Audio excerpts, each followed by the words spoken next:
Sandy beaches, clear blue water, drink in hand. Oh, such a relaxing vacation. But here's a little twist. What about visiting an exotic locale for some bargain-priced nips and tucks? It's a trend that we found taking off on social media sites like Instagram and Facebook. We did a little investigating. Imagine jet-setting to an exotic locale and coming home with a better body.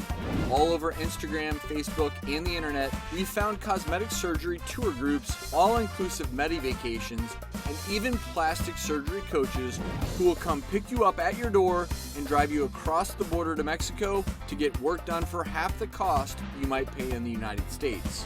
So where are the top cosmetic getaway destinations? Thailand, Mexico, and Singapore are the hottest spots, with millions of Americans going every year.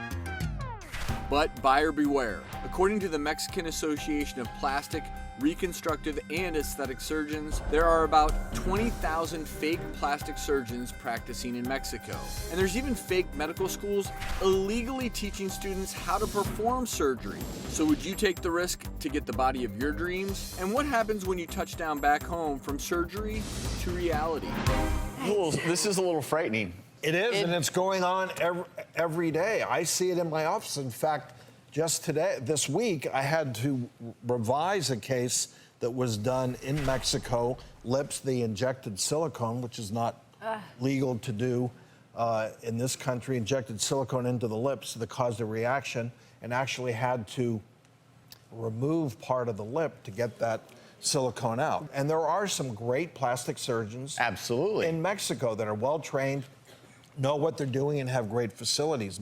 But I think anywhere in the world, I think the monitoring is less than we have here. What is it, a fake medical school, a fake doctor? Well, you can get fake papers saying that you're qualified. So these are charlatans that are posing as doctors, that are operating on people. There's a lot of money in it. It's all about money. You know, buyer beware. That's the bottom line in this story, is that you think that you may be saving money, but you're risking your life. What's scary to me, Arthur, is that you've got these coordinators, and it sounds to me like what they're doing is the coordinators arm in arm. Oh my gosh, here we are. They escort you, and you never even see the fake doctor. They're like concierges, and then they'll say, like "Oh, well, he did my boobs, and he did this, and he did that. Don't I look great?" And you know, people buy into that. And they don't meet their doctor before they get operated on. I couldn't even imagine going under the knife, laying there. Who's going to show up?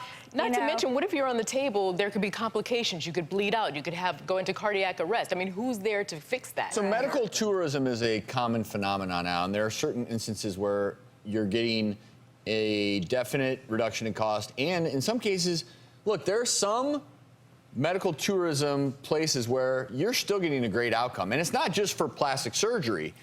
What should people be looking for if they're considering this? Great question. I mean, do your due diligence the same way if you were having something here in the United States. I mean, who is this doctor? Check out his credentials.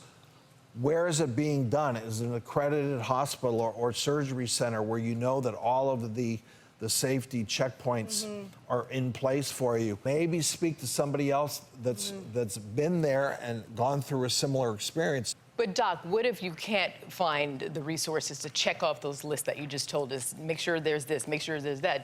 Then you say no, right? And I think it's misleading when they're advertising, oh, come here, wherever. Have your surgery and then sit on the beach drinking pina coladas. I mean, that's not the way recovery is supposed to be. That when you're recovering, it's not a party. You're taking care of yourself. You're not drinking. You're not in the sun. And even before, you're not going to be drinking and smoking and out in the sun. You got to prep for surgery. You got to have good aftercare. To me, it's the semantics here. We've talked about medical tourism on the show, and there are cases where medical tourism makes sense for people. It's very different than a medical cosmetic vacation. Getting a procedure is not a vacation. No, and doctors, shouldn't people remember, it doesn't matter if it's a lip plumping or a boob job or a butt job, whatever they want to do, it's still surgery. Complications can arise, right? Very much so. And, you know, Dr. Travis alluded to it, it's not just plastic surgery, it's going abroad for organ transplants, for sex change operations, certain medications or chemotherapies that aren't available in the United bariatric States. surgery. I think those are some of the most common that are being done outside of the United States to save money. No matter where you go, no matter what you do, you have to do your research. Know your doctor. The one other big takeaway here is, incidentally, one of the biggest reasons why people have more visible scars over the long term is exposure to sun right after a procedure or surgery. And that's the other great irony here is staying out of the sun is one of the most important things. We'll be right back.